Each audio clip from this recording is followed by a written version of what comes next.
श्री गोरक्षनाथाय नमः। यस्तादो पद्मयोनिर्विषजति निखिलं स्वस्वकर्मानुकूलं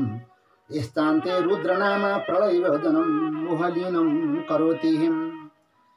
यदस्थाने विष्णुते अस्ति जगदमनकृत सिद्धयोगात्मकोऽसौ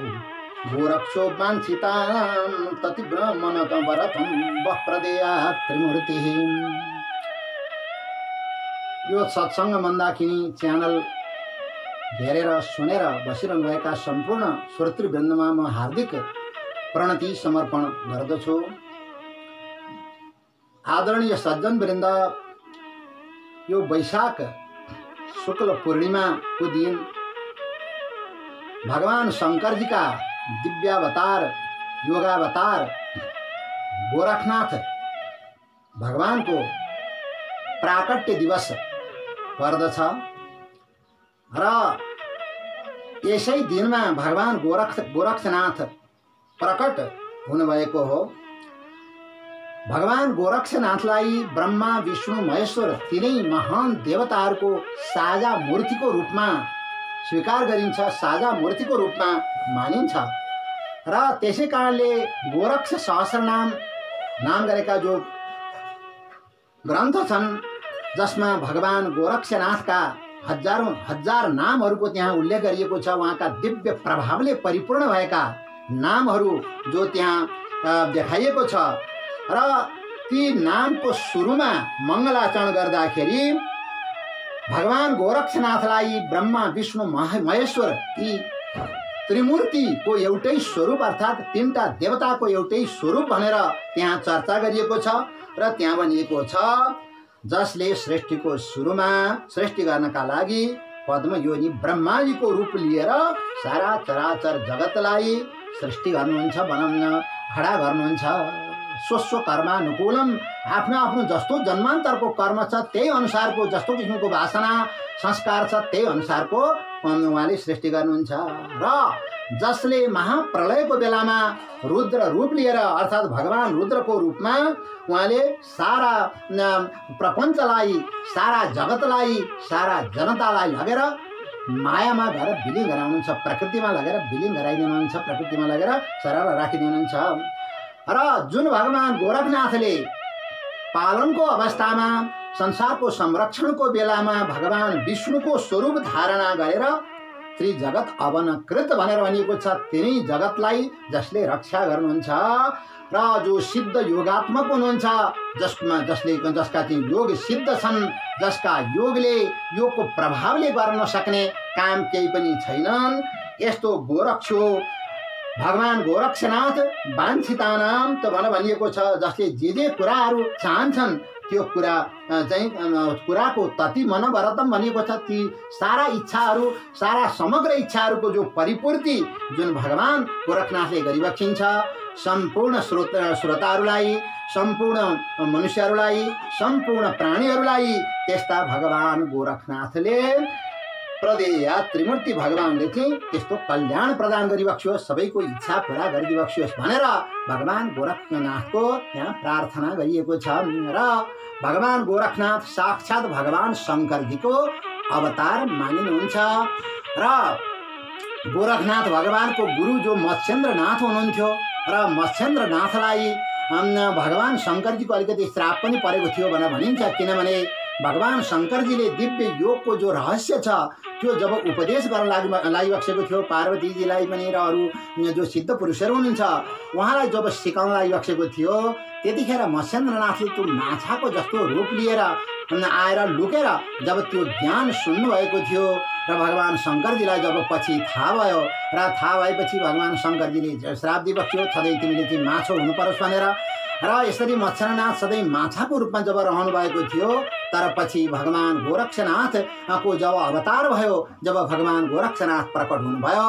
र मत्स्येन्द्रनाथबाट नि भगवान गोरखनाथले दीक्षा प्राप्त गर्नुभएको हुनाले, उहाँको गुरु हुनुभएको हुनाले गोरखनाथ जो अत्यन्त तेजस्वी हुनुहुन्थ्यो, शक्तिशाली हुनुहुन्थ्यो, सिद्ध पुरुष हुनुहुन्थ्यो र उहाँले आफ्ना गुरुलाई श्रापबाट पनि मुक्त गराउनु भएको थियो भन्ने यो प्रसङ्ग गोरखनाथको उत्कर्षको वर्णनका प्रसङ्गमा यी कुराहरू जो त्यहाँ आएका छन् र भगवान शङ्करजी नै यो योग विद्याको आदि गुरु भइबक्सिन्छ र भगवान शङ्करजीबाट नै यो योग विद्या प्रारम्भ भएको हो र भगवान शङ्करजीको दिव्य कृपाले नै पतञ्जलि महर्षिले त्यो योग प्राप्त गर्नुभएको हो र उहाँले जो ग्रन्थ लेख्नुभएको छ पातञ्जलि योग दर्शन र भगवान शङ्करजीको दिव्य कृपा प्रसादकै त्यो फल हो र भगवान शङ्करजीका जो सिद्ध हुनुहुन्छ, जो भगवान शङ्करजी सिद्ध भइबक्सिन्छ उहाँलाई आदिनाथ भनेर भनिन्छ र भगवान शङ्करजीका जो शिष्यहरू हुनुहुन्थ्यो उहाँहरूमध्येमा दुईटा जो प्रमुख शिष्यहरू हुनुहुन्थ्यो, एकजनाको नाम जालन्धर नाथ भन्ने थियो र अर्काको मच्छेन्द्र नाथ भन्ने त्यो शिष्यहरूको नाम थियो र त्यसै गरी भगवान शङ्करजीका जो शिष्य जालन्धर नाथ हुनुहुन्थ्यो र उहाँको त्यो शिष्य परम्परा पनि अगाडि बढेर जान्छ र त्यसपछि जो मच्छेन्द्रनाथबाट गोरखनाथले दीक्षा प्राप्त गर्नुभएको हो र त्यो परम्परा अत्यन्त व्यापक रूपमा अगाडि बढेर जान्छ र गोरखनाथ भगवान योग सिद्ध हुनुभएको हुनाले र उहाँले गर्न नसक्ने काम केही पनि नभएका हुनाले उहाँले दिव्य अलौकिक चरित्रहरू देखाउनु भएको छ र उहाँका जो दिव्य स्थानहरू छन् र ती मध्येमा भारतको जो गोरखपुर छ त्यो गोरखपुर पनि गोरखनाथका ती दिव्य स्थान हुन् र भगवान गोरखनाथले ज्यादै कृपा गरेका देश भनेका हाम्रा राष्ट्र नेपाल हुन्। नेपाल राष्ट्रप्रति गोरखनाथ भगवानले दिव्य कृपा गर्नुभएको छ र यहाँको हाम्रो जो राजवंश छ यो राजवंशलाई पनि गोरखनाथ भगवानले दिव्य कृपा प्रदान गर्नुभएको थियो र नेपालमा भगवान गोरखनाथको कति ठुलो महत्त्व छ भन्ने कुरा हामी जब इतिहासतिर फर्किन्छौँ, हामी जब इतिहास पढ्न थाल्छौँ त्यतिखेर गोरखनाथको महत्त्व हामीलाई थाहा हुन्छ। किनभने पहिले हाम्रा मुद्राहरूमा पनि गोरखनाथ भगवानलाई त्यति श्रद्धाका साथ त्यहाँ चाहिँ उट्टङ्कित गरिएको छ, त्यहाँ राखिएको छ जति भगवती गुहेश्वरीलाई राखिएको छ, भगवती भवानीलाई राखिएको छ, गोरखनाथलाई पनि त्यही स्थानमा ती मुद्राहरूमा राखिएको छ र यसरी गोरखनाथको नेपालमा ज्यादै ठुलो प्रभाव छ र गोरखनाथको कृपाले नै हाम्रो यो राष्ट्र सुरक्षित भएको छ भनेर भनिन्छ। जब कुनै किसिमका आपत्तिहरू आइलाग्छन्, जब कष्टका दिनहरू आउँछन् यो राष्ट्रमा र यो हामीहरू सबै भगवान गोरखनाथको शरणमा जान्छौँ र उहाँले नै हामीमाथि कृपा गरेर आफ्नो अत्यन्त प्रिय जो देश छन् नेपालको रक्षा भगवान गोरखनाथले नै गर्नुहुन्छ र नेपालमा गोरखनाथ भगवानका दिव्य पीठहरू छन्, आश्रमहरू छन्, स्थानहरू छन् र ती मध्येमा जो भगवान पशुपतिनाथ र गुहेश्वरीका बीचमा जो मृगस्थलीमा दिव्य जो गोरखनाथका पीठ छन् ती अत्यन्त प्रसिद्ध छन् र त्यसै गरी भगवान गोरखनाथले यी परम पावन देवभूमिमा जो तपस्या गर्नुभएको थियो गोरखामा पनि भगवान गोरखनाथका ती गुफा छन्, त्यहाँ भगवानका दिव्य मूर्ति पनि सुसज्जित भएर रहेका छन् र त्यहाँ पनि ती गोरखनाथका पीठ छन्, त्यहाँ पनि गोरखनाथले प्रदर्शन गरेको जो मार्ग छ त्यसको अनुसरण गरेर त्यो अनुसारका साधनाहरू गरिन्छन् र त्यसै गरी दाङमा पनि जो चौघेरा भन्ठामा जो गोरखनाथका दिव्य पीठ छन् ती पनि अत्यन्त प्रसिद्ध छन् र त्यसै गरी अन्यत्र पनि देशका विभिन्न ठाउँहरूमा कुना काप्चामा गोरखनाथका पीठहरू छरिएर रहेका छन्, प्रशस्त रूपमा ती रहेका छन् र यसरी भगवान गोरखनाथले यो देशलाई ज्यादै कृपा गर्नुभएको हुनाले गोरखनाथको त्यति ठुलो आदर यहाँ गरिन्छ जसरी भगवान पशुपतिनाथको आदर गरिन्छ। भगवान पशुपतिनाथ जसरी राष्ट्र देवता भइबक्सिन्छ, राष्ट्र देवताको रूपमा उहाँको पूजा हुन्छ, उहाँको सम्मान हुन्छ, त्यसै गरी गोरखनाथ भगवानको पनि त्यत्तिकै रूपमा यहाँ सम्मान हुन्छ, त्यत्तिकै रूपमा यहाँ पूजा हुन्छ र गोरखनाथ भगवानलाई त्यति नै यहाँ पनि मानिन्छ र भनिन्छ। उहाँकै कृपाले गर्दाखेरि हाम्रो यो राष्ट्र अहिलेसम्म कसैको पनि अधीनमा नपरिकन र स्वतन्त्र रूपमा यो राष्ट्र अहिलेसम्म रहिरहेको छ भनेर यस्तो चाहिँ हाम्रो जनविश्वास छ र वास्तवमा यो विश्वास कुनै एउटा चाहिँ कल्पित विश्वास मात्र होइन, यो वस्तु सत्यको विश्वास हो, यो यथार्थताको यो विश्वास हो र यही विश्वासले नि आजसम्म हामीलाई एउटा नेपालीत्व भन्ने जुन एउटा गौरव छ, नेपालीत्वको एउटा हाम्रो जुन महान उत्कर्ष छ त्यो उत्कर्षलाई बचाएर यो गोरखनाथ भगवानको कृपाले नै हामीलाई राखेको छ र भगवान गोरखनाथका दिव्य प्रभाव जुम्ला जो कर्णाली अञ्चलमा जुम्ला जिल्ला छन् त्यहाँ जो भगवान चन्दननाथ होइबक्सिन्छ र त्यहाँ पनि गोरखनाथ का ज्यादै ठुला प्रभाव छन् र त्यहाँ पनि एउटा जो जुम्ला जो हाम्रो सभ्यताको नेपाली सभ्यता संस्कृतिको जो विकास जहाँबाट भयो सिन्जाबाट त्यसै गरी जुम्लाबाट र त्यो प्रान्तबाट पूर्व पश्चिमतिर हाम्रो सभ्यता शिष्टता भाषा इत्यादिहरू जो फैलिँदै गए र त्यसमा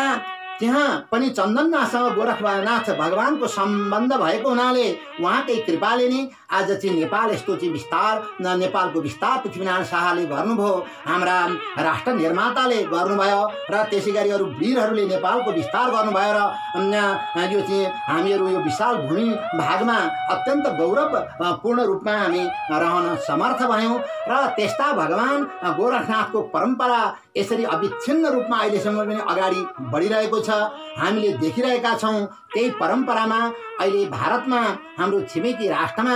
गोरखपुरमा जो पीठ दिव्य पीठ छन् जो मठ छन् र त्यहाँको जो महन्त हुनुहुन्छ आदित्यनाथ उहाँ यति प्रभावशाली यति शक्तिशाली भएर उहाँ प्रकट हुनुभयो यति न्यायप्रिय भएर प्रकट हुनुभयो जो अहिले उत्तर प्रदेशको मुख्यमन्त्री हुनुहुन्छ र गोरखनाथ भगवानको दिव्य कृपा प्रसाद उहाँमाथि भएको हुनाले यसरी वैदिक सनातन धर्मको संरक्षण गर्नका लागि उहाँले जुन अथक प्रयास गर्नुभएको छ निरन्तर लागिरहनु भएको छ त्यसले गर्दा हामी सबै गौरवान्वित भएका छौँ र गोरखनाथ भगवानका यो परम्परामा नेपालमा पनि महान महान विभूतिहरू प्रकट हुनुभयो र हामीले नि देखेको भर्खर नै हाम्रै समयमा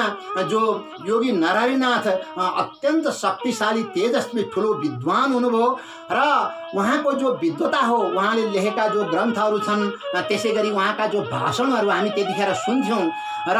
हामी जो विचार गर्थ्यौँ हामीलाई लाग्थ्यो उहाँमा त साक्षात् भगवती सरस्वतीजीले निवास गर्नुभएको छ उहाँको जिब्रामाता सरस्वती भगवती नाच्नु भएको छ भने जस्तो हामीलाई लाग्थ्यो महान राष्ट्रवादी नेपालका अत्यन्त प्रिय र यसरी नेपालमा मेची महाकाली सारा सगरमाथाको फेदीदेखि लिएर तराईका सारा भूमि भाग उहाँले चाहिँ आफ्नो पैदल हिँडेर नि उहाँले पार गर्नुभएको थियो विभिन्न अभिलेखहरू शिलालेखहरू उहाँले जम्मा गर्नुभएको थियो र यो नेपाललाई चिनाउनमा उहाँको ठुलो जो भूमिका रहेको थियो र यस्तो किसिमको महान राष्ट्रवादी विभूति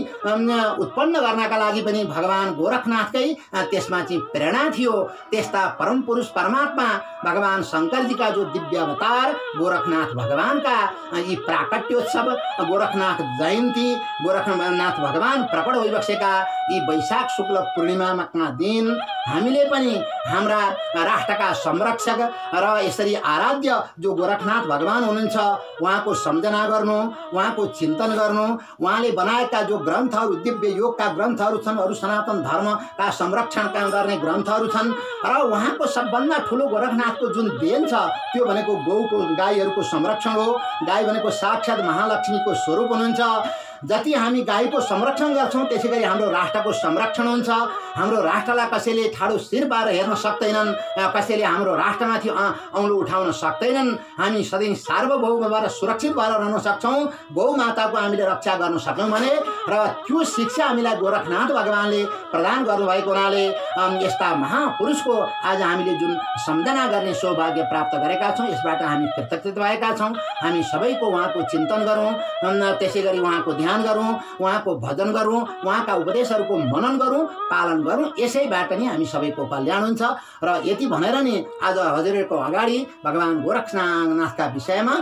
प्रस्तुति यही म पुरा गर्न अनुमति चाहन्छु ओम नमो भगवते गोरक्षनाथाय।